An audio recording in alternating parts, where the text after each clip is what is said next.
Pessoal, continuando aqui, como eu estava falando, um vetor não nulo, a gente diz que ele é um autovetor da aplicação, essa aplicação φ, que leva o espaço vetorial nele mesmo, no espaço vetorial V, no espaço vetorial V, se o φ de V é igual a lambda V para algum lambda escalar. Tá? Então, o vetor V não nulo é autovetor e esse lambda é chamado autovalor associado. O conjunto de autovalores é denominado espectro da aplicação e denotado dessa maneira, espectro de φ. Tá? E um vetor não nulo é autovetor da aplicação linear, φ, se somente se o subespaço V, que é o subespaço gerado pelo vetor V de dimensão 1, for invariante pela aplicação φ, que é exatamente o que está escrito aqui. Tá? Então, nessa base, olha só, nessa base de autovetores, se houver uma base de autovetores, que nem sempre, em geral, não existe, tá? Mas se houver, a matriz associada à aplicação é diagonal. Por quê? Φ de V1 vai ser um lambda 1 V1. O φ de V2 vai ser um lambda 2 V2. Então, nesta base, eu posso expressar a matriz como a matriz diagonal. Tá? Eventualmente, esses lambda 1, o lambda 1 pode ser igual ao lambda 2, enfim. Não existe, e pode haver uma certa degenerescência dos autovetores, mas se a base de autovetores existir, a matriz nesta base é diagonal. Exemplo. Vamos tomar a derivada, o espaço p de x dos polinômios de ordem finita na variável x e o espaço de derivada. O único autovetor do operador derivada é o vetor 1, tá? Enfim, isso aqui na verdade vale para qualquer constante. Mas a menos de uma constante multiplicativa é o vetor constante com autovalor zero. Por quê? Por exemplo, quando o polinômio x quadrado, a derivada dele é 2x, né? Não vai ser um x quadrado, por exemplo. Então, não existem autovetores exceto o polinômio constante. Tá? Neste caso, né, não existe uma base que consiste em autovetores. Mas a gente vai ainda ver que existe uma base de Jordan lá daqui a 2 aulas. Agora, polinômio de ordem finita. Agora, polinômio de ordem infinita, né? Por exemplo, a exponencial de x, a gente pode expandir a exponencial de x como uma série de Taylor, que é uma soma de 0 até infinito, de n igual a 0 até infinito, de x elevado a n sobre n fatorial. E, claro que a gente sabe, né, que a derivada da exponencial é ela mesma. Então, a exponencial de x é autovetor desse operador de derivada, agora no espaço das funções contínuas sobre os reais. Tá? Ou seja, funções contínuas elas podem ser expandidas aqui em série de Taylor. E o autovalor associado é 1, porque a derivada de exponencial de x é exponencial de x. Um autovetor. Né, então, a gente viu que autovetor ele é definido por essa equação. Φ de V é igual a lambda V. Né? Então, φ de V é igual a lambda V. Um autovetor V com esse autovalor lambda existe se somente se essa aplicação aqui ela for singular. Tá? Porque o autovalor é não nulo. Né? E singular significa que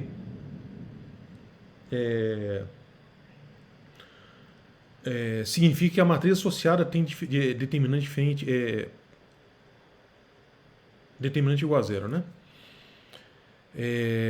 Então, né, como que a gente prova isso? Olha, quando o φ de V é igual a lambda V, necessariamente o φ de V menos lambda V é igual a zero. Só que eu posso colocar o V em evidência e escrever φ menos lambda vezes a matriz da identidade agindo em V é o vetor zero. Agora, quando uma aplicação agindo em V dá zero, significa que o V está no núcleo dessa aplicação. Tá? E o V tem que ser não nulo. Ou seja, se o V está no núcleo dessa aplicação, significa que o núcleo é diferente de zero, então não existe inversa da matriz. Ou seja, se não existir inverso da matriz, a matriz desse operador, né, dessa aplicação linear, φ menos lambda I é igual a zero. Então este é o algoritmo para que calculemos autovalores e subsequentemente autovetores. Exemplo, tá? Dada essa aplicação linear que a gente viu no começo dessa aula, π de alfa, né, a gente só mudou aqui o ângulo alfa por θ, é uma matriz 2 por 2, é uma rotação de um ângulo alfa em relação aqui no plano XY, né? Então as entradas são cosseno alfa menos seno alfa, cosseno alfa. Com alfa diferente de um múltiplo inteiro de π. Mostre que os autovetores são paralelos ao eixo rotação. Tá? O eixo rotação aqui, pessoal, a gente pode considerar o eixo Z. Tá? Rotação em relação ao eixo Z fora do plano, com autovalor correspondente igual a 1. E verifique que quando o alfa é múltiplo inteiro de π, então os vetores ortogonais ao eixo de rotação também são autovetores com esses autovalores. Tá? Primeiro, então, vamos imergir o R2, essa matriz, no R3 e simplesmente considerar o eixo Z, né? Ou seja, a rotação em torno do eixo Z. E agora a gente vai calcular os autovalores dessa aplicação. Né, essa aplicação π de alfa, então, determinante de π de alfa menos lambda I, eu chamei aqui de T, mas lambda, pode chamar de qualquer escalar que vocês quiserem, é igual, né? A gente quer calcular o determinante de π de alfa menos TI. T é um escalar. Ou seja, faz então o π de alfa menos T vezes a identidade, né? Que vai dar exatamente essa matriz quadrada aqui, 3 por 3. E calcula o determinante dessa matriz. O determinante vai dar 1 menos T, que multiplica T quadrado menos 2 vezes cosseno de alfa, que multiplica T, mais 1. Tá? Então, olha só, para que os autovalores, para que a gente iguale isso daqui igual a zero, então, iguale a zero, então, ou o T é igual a 1, ou essa outra parte aqui, é um polinômio de ordem 2 no T, é igual a zero. Tá? Então, para que isso seja igual a zero, então calcule as raízes, né? Utilize aí forma de Bhaskara. Então a gente vai ter que T é exponencial de alfa ou T é exponencial de menos I alfa. Então a gente só tem dois casos. Primeiro, para quando o alfa for diferente de Kπ, ou seja, é diferente de inteiro, então a gente só tem um autovalor real, que é exatamente o T igual a 1. Então, para quando o T for igual a 1, o determinante, a matriz π de alfa menos né, vamos voltar aqui na transparência, no slide anterior. Então a gente tem essa matriz π de alfa menos TI, que é essa matriz aqui. Tá?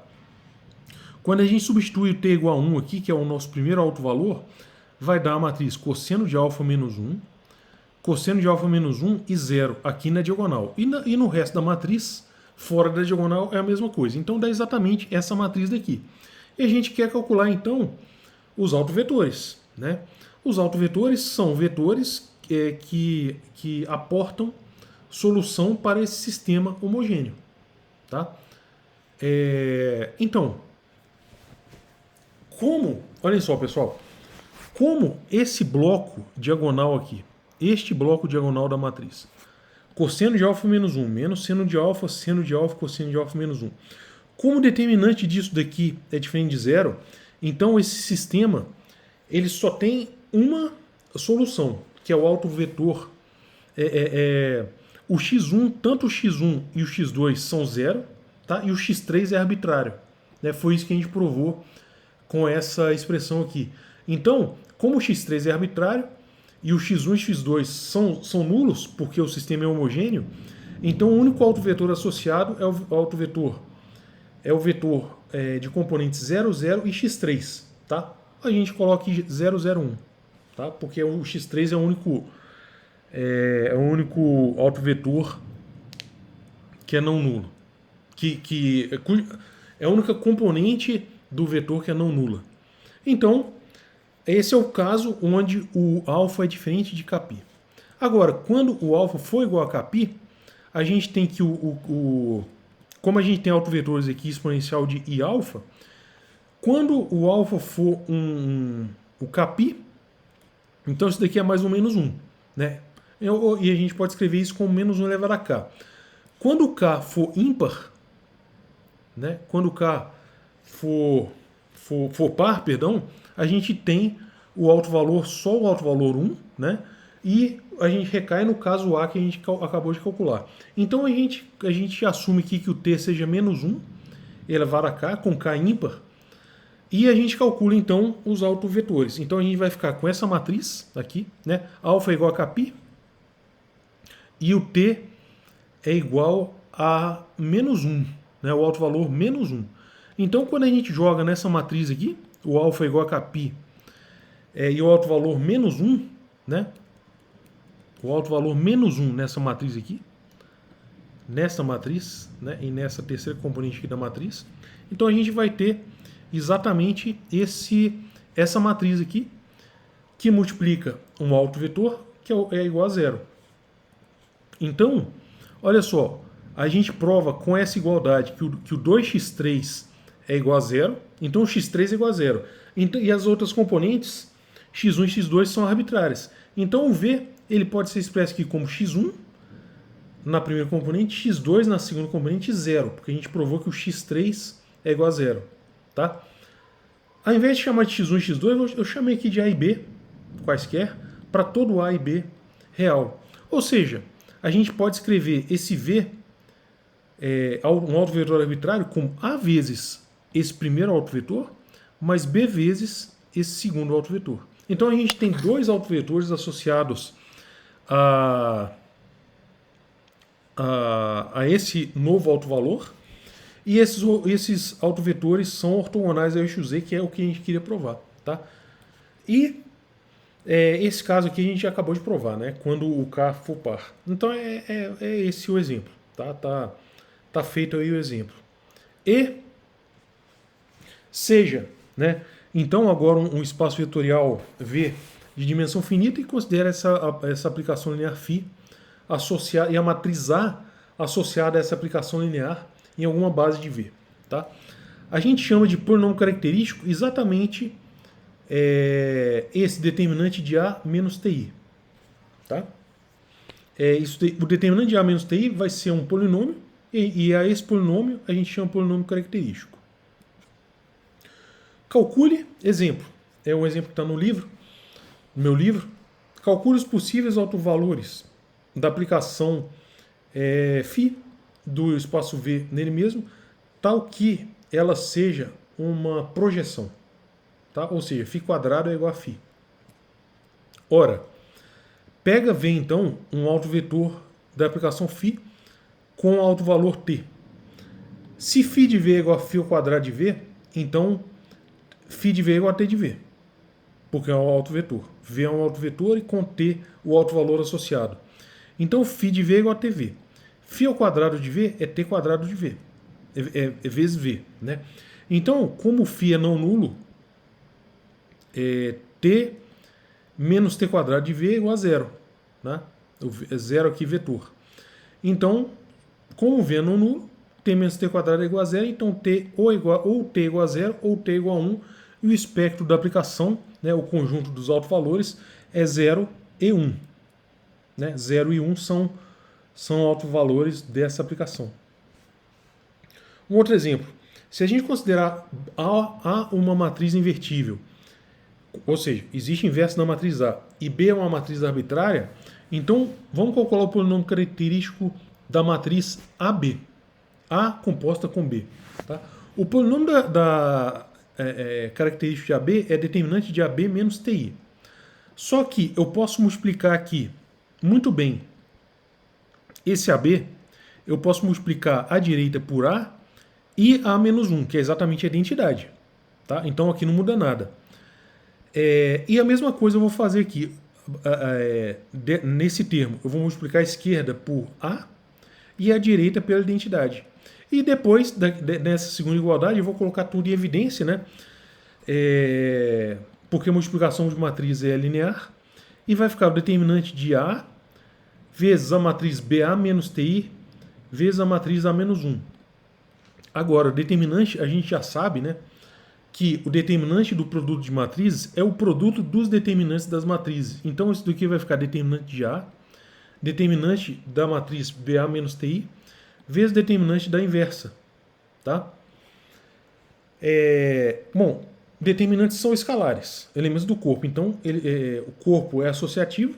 Então, a gente pode ainda mudar, a gente pode multiplicar o determinante de A menos 1. A gente pode multiplicar o determinante da inversa aqui, tá? E isso daqui é exatamente a identidade. O determinante, isso daqui é igual a 1, né? Um é inverso do outro. E fica o determinante de BA menos TI. Então a gente mostrou que o pronome característico associado à matriz AB é exatamente o mesmo que associado à matriz BA. Tá? Ou seja, o espectro de autovalores da matriz AB é o mesmo que o espectro de autovalores da matriz BA. Tá? E teorema. O polinômio característico de φ independe da escolha de base e qualquer autovalor de φ é a raiz do polinômio característico. Tá? E qualquer raiz do polinômio característico é autovalor de φ correspondendo a algum subespaço próprio. Bom, a demonstração, pessoal, é exatamente o que a gente fez no slide passado. O polinômio característico de φ independe da escolha de base. Então, olha só, tome uma matriz de φ na base A e agora toma a matriz de φ em outra base. Tá? Muda a base. Opera que faça uma transformação de similaridade, tal que a gente considera essa matriz em outra base. Então, olha só, determinante dessa matriz A em outra base vai ser determinante de B menos 1, B é a matriz mudança de base, A, B, menos TI. Tá? Então, se a gente fizer o mesmo procedimento que a gente fez no slide anterior, naquele exemplo, a gente chega à conclusão que isso daqui é exatamente o determinante da própria matriz A, ou seja, independe se eu mude a base ou não. E só uma observação importante aqui é que o polinômio característico sempre vai ter essa forma. É um t elevado a n menos o traço da matriz, que é a soma, o traço é a soma dos elementos da diagonal da matriz t elevado a n menos 1, um monte de termos complicados aqui, e o último termo vai ser menos 1 elevado a n, determinante da matriz. Tá? Agora, a parte B, né? A gente quer mostrar que qualquer autovalor de φ é raiz do polinômio característico. Então, a aplicação, né, isso provém da definição de autovalor e autovetor. Porque se lambda for uma raiz do polinômio característico, então essa aplicação linear, φ menos lambda i, é representada por uma matriz não singular, né? Com isso, o núcleo é não trivial, e, portanto, a gente considera que um elemento no núcleo da aplicação φ menos lambda vezes a identidade, e, portanto, φ de v é igual a lambda v. Né? Então, a gente tomou aqui uma raiz, um elemento lambda, que é uma raiz do polinômio característico, e mostramos que esse elemento é autovalor. E, reciprocamente, a gente pode provar a mesma coisa. Tá? Então, segue a prova do teorema. Agora, pessoal, um caso importante aqui é o seguinte. Uma aplicação linear sobre um espaço vetorial real, espaço vetorial sobre o corpo dos reais, pode não ter autovetores. E a gente pode contornar isso se a gente considera o argumento o procedimento da complexificação. Tá? Ou seja, dado V um espaço vetorial real, a gente pode complexificar este espaço vetorial tomando-se pares ordenados aqui U e V de vetores U e V no espaço vetorial e definindo a soma de vetores, aqui componente a componente, e a multiplicação por números complexos. A mais IB é um número complexo que multiplica U e V, ele é dado dessa forma. Tá? Pessoal, essa expressão, ao invés de considerar U e V um par ordenado, considera o vetor complexo U mais IV aqui, U mais IV, parem o vídeo e façam essa conta. E vai dar exatamente isso. Tá? A parte real é a primeira componente e a parte imaginária é a segunda componente, onde A e B são números reais.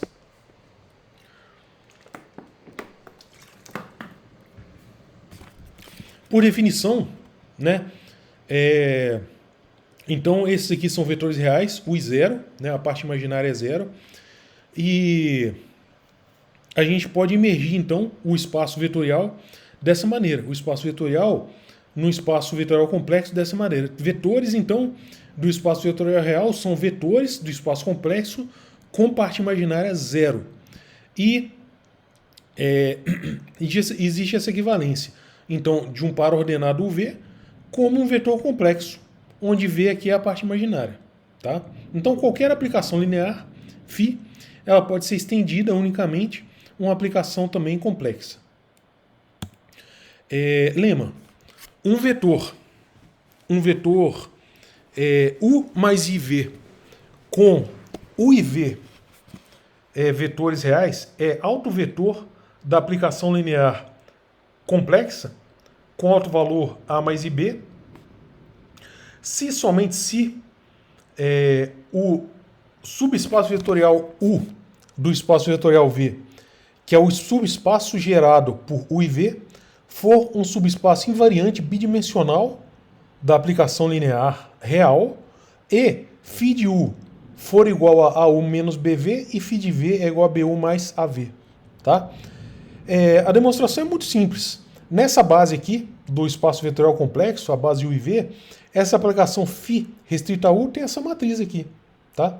E esse conjunto de equações implicam que U menos IV é um autovetor da aplicação complexificada. E acabou a demonstração. Então o que a gente aprende aqui é que todo espaço vetorial, toda aplicação, mesmo que não tenha autovetores, ela pode ser complexificada de maneira que ela tenha autovetores. E corolário, né, toda aplicação linear, então, ela, sob o corpo dos reais, claro, ela possui, então, um subespaço invariante de dimensão 1 ou 2. Né? E isso aqui segue diretamente do último lema. E, dado, né, um alto valor, então, esse algoritmo que a gente usa para calcular autovetores, né, autovetores, onde x, esse x maiúsculo, é exatamente a matriz coluna de componentes do autovetor, né, que é o vetor que a gente quer encontrar. Então, juntamente com o vetor nulo, os autovetores associados ao autovalor lambda, eles formam um subespaço vetorial, que é denotado por V subíndice lambda de φ, que é o núcleo de φ menos lambda i, e esse subespaço vetorial é chamado autoespaço da aplicação φ correspondente ao autovalor lambda. Tá? Parem e mostrem que esse subconjunto é de fato um subespaço vetorial do espaço vetorial V. E quando a dimensão de V for finita, a dimensão desse autoespaço, ele é, né, pelo teorema do núcleo da imagem. Então, o teorema do núcleo da imagem fala o seguinte, a dimensão de V, né, do domínio, é igual à dimensão do núcleo mais a dimensão da imagem.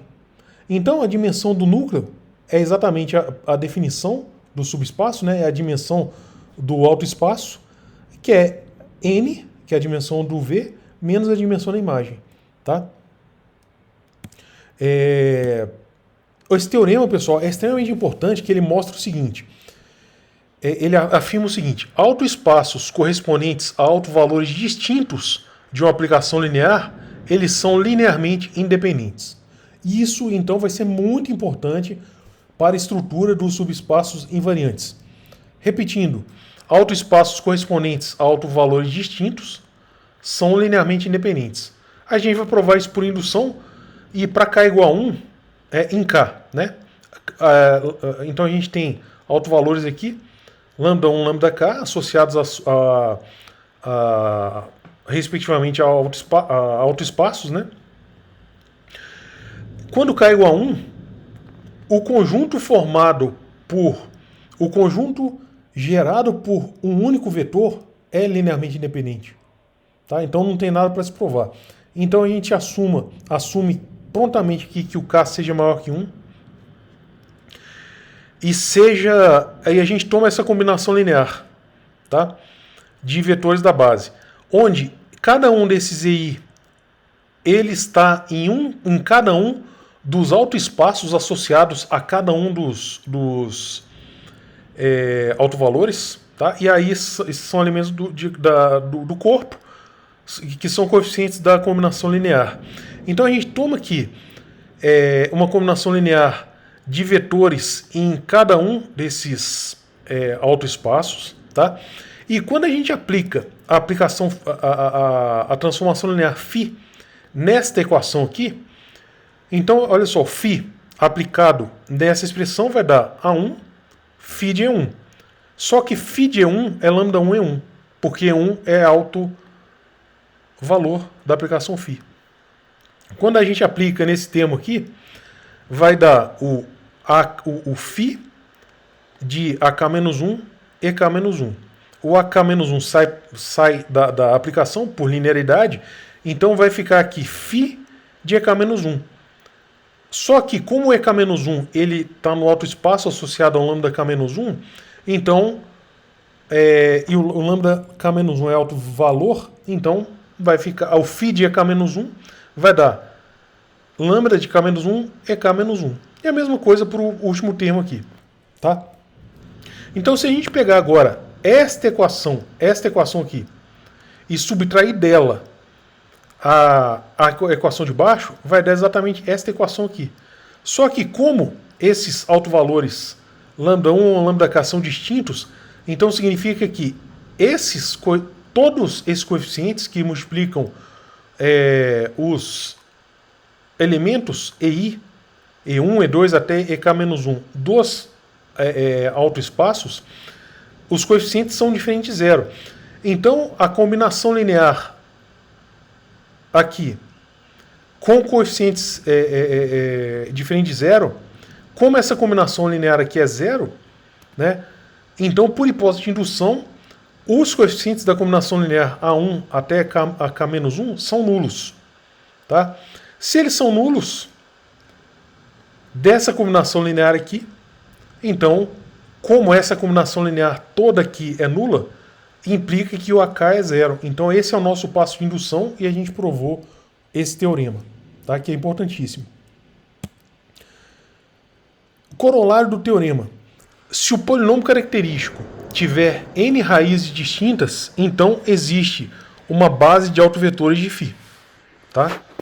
Por quê? Porque a gente acabou de provar que autoespaços correspondentes a autovalores distintos são linearmente independentes. Então, se a gente tiver n autovalores distintos, né, que são n raízes do polinômio característico, também por um resultado que a gente provou há 10 minutos atrás, então existe uma base de autovetores da aplicação linear. Tá? E nessa base a matriz é diagonal, com os autovalores na diagonal da matriz. Dados U e W subespaços vetoriais de um espaço vetorial V.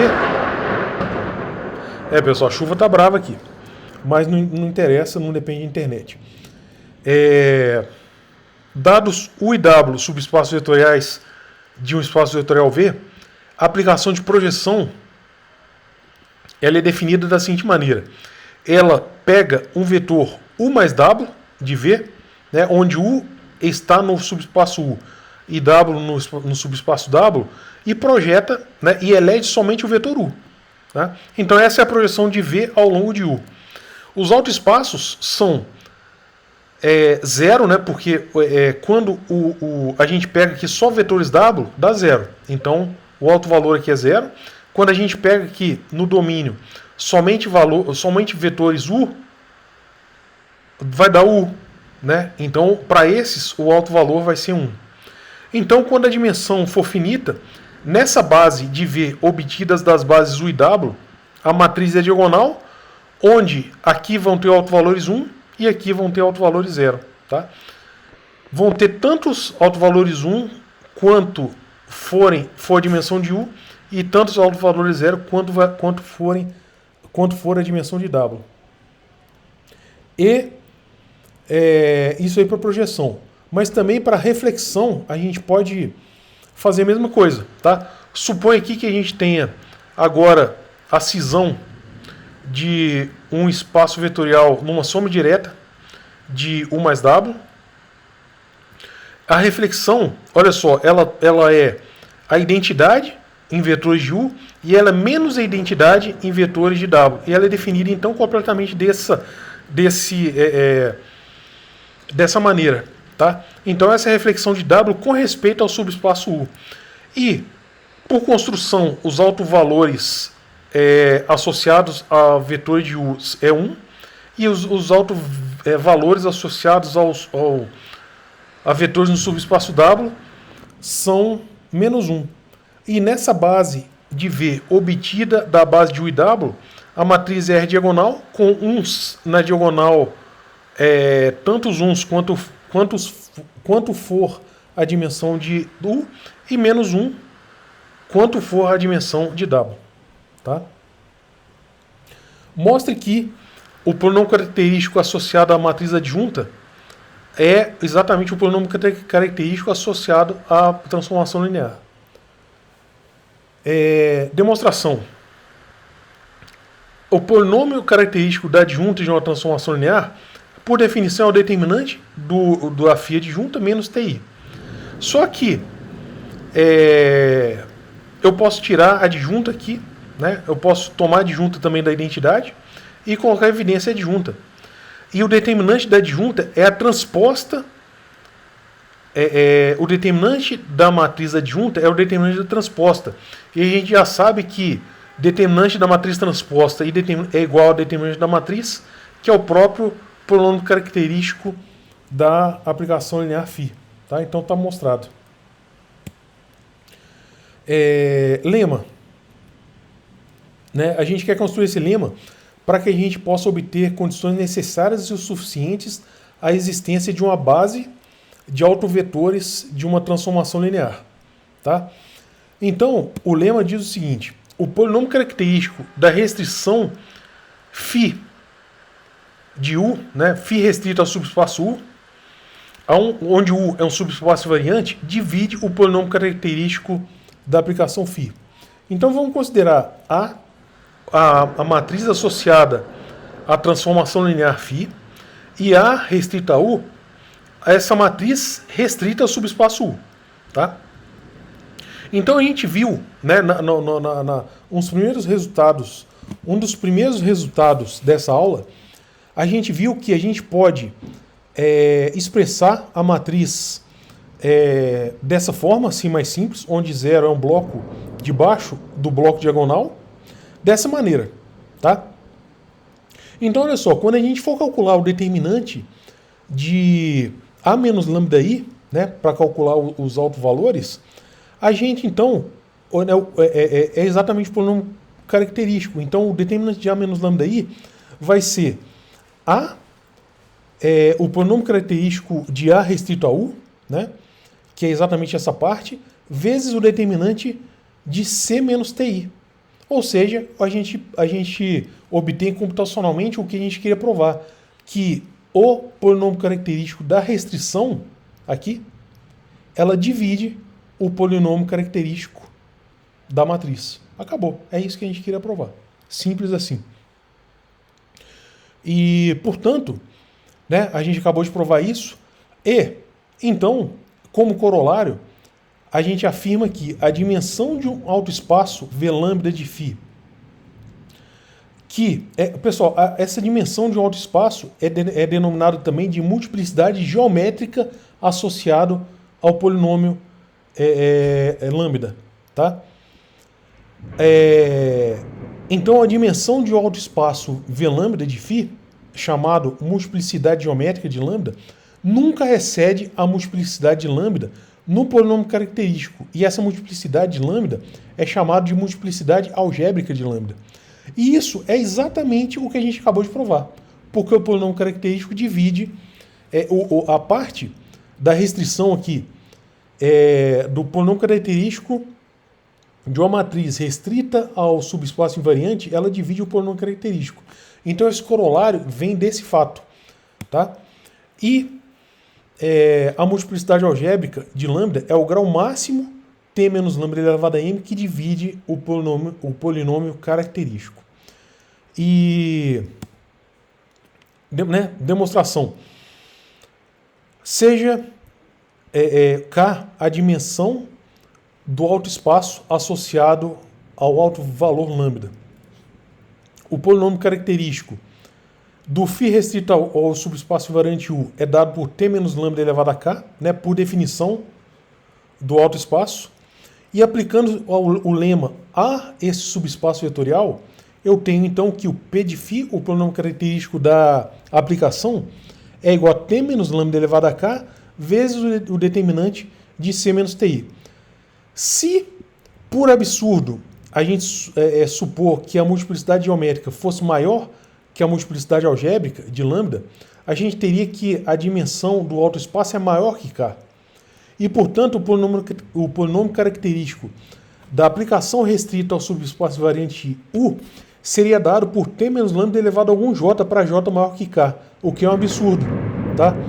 Então, por absurdo, a gente prova que a multiplicidade geométrica de um alto valor é sempre menor, nunca excede, é sempre menor ou igual à multiplicidade algébrica desse alto valor. E um exemplo aqui é o seguinte: vamos pegar o operador de diferenciação ddx, né, com respeito à variável x no espaço dos polinômios. Vamos pegar essa base aqui dos polinômios de ordem até n, tá? A base canônica ordenada 1x, x² até x elevado a n, e a matriz da aplicação de derivada é dada por essa expressão aqui. Mas como que a gente pode derivar, a gente pode obter essa matriz, né? De fato, olha só, enquanto espaço vetorial, esse espaço aqui ele tem dimensão n mais 1. Então esses espaços aqui, o espaço dos polinômios de dimensão até n mais 1 e o espaço vetorial R n mais 1, né, o espaço produto cartesiano, eles são isomorfos. Tá? Se eles são isomorfos, existe um isomorfismo que leva a base do espaço dos polinômios em base de Rn mais 1 dessa maneira. Ou seja, o isomorfismo entre espaços vetoriais leva base em base. Então, o 1 é levado no vetor de coordenada de componentes 1, 0, 0, 0, 0.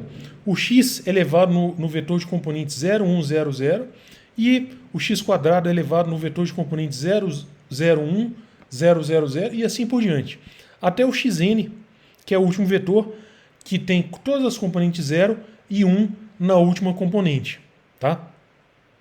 Então, com esse isomorfismo, a gente pode construir essa matriz, que é uma matriz n mais 1, uma matriz quadrada de ordem n mais 1. Né? Olha só, como a derivada do primeiro vetor da base dos polinômios é 0, derivada de 1 é 0.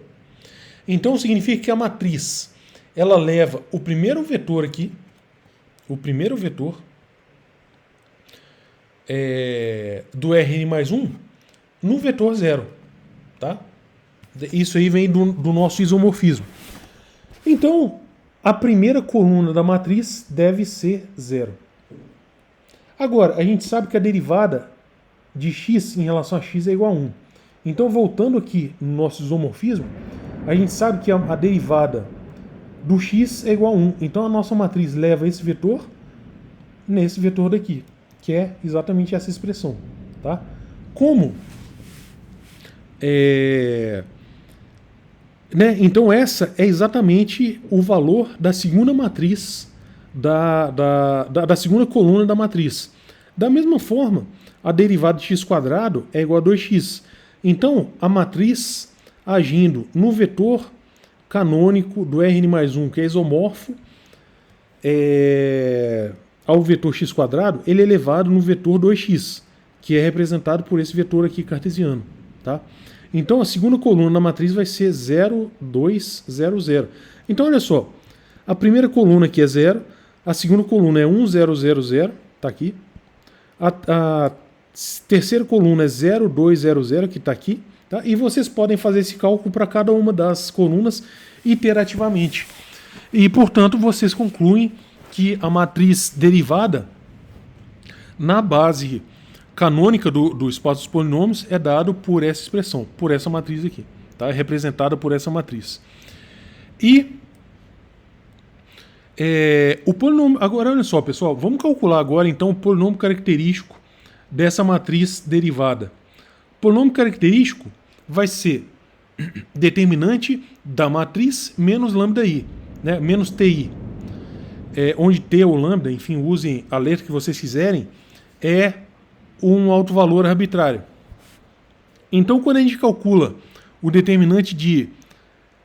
como essa matriz aqui ela é diagonal superior, então o determinante dela vai ser exatamente o produto dos elementos da diagonal, né? que é exatamente o t.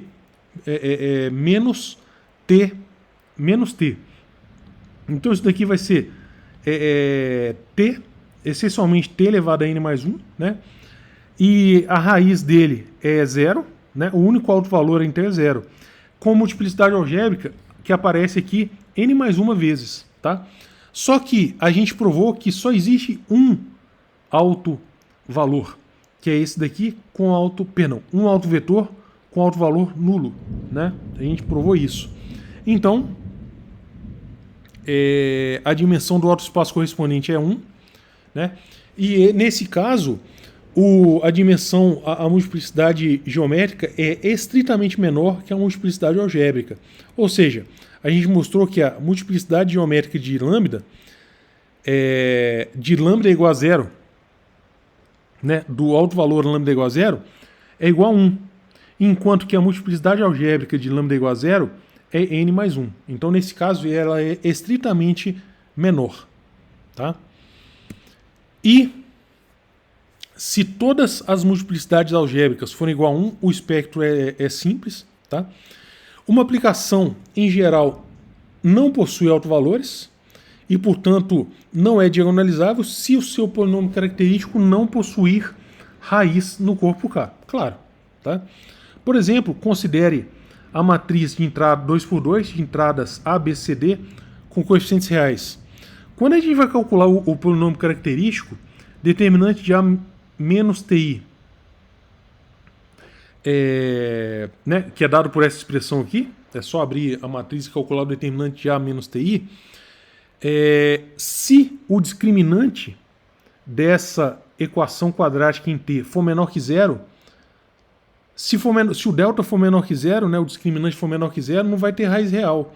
Então, se isso for menor que 0, não vai ter raiz real e a matriz não é diagonalizável. Então, uma opção é a gente considerar corpos algebricamente fechados. Em particular, o corpo dos complexos, onde qualquer polinômio característico de grau maior ou igual a 1, ele tem pelo menos uma raiz. Tá? Ele tem com certeza uma raiz. Tá bom? Então façam até o exercício 134 do livro. Bons estudos e a gente continua autovalores e autovetores na aula que vem.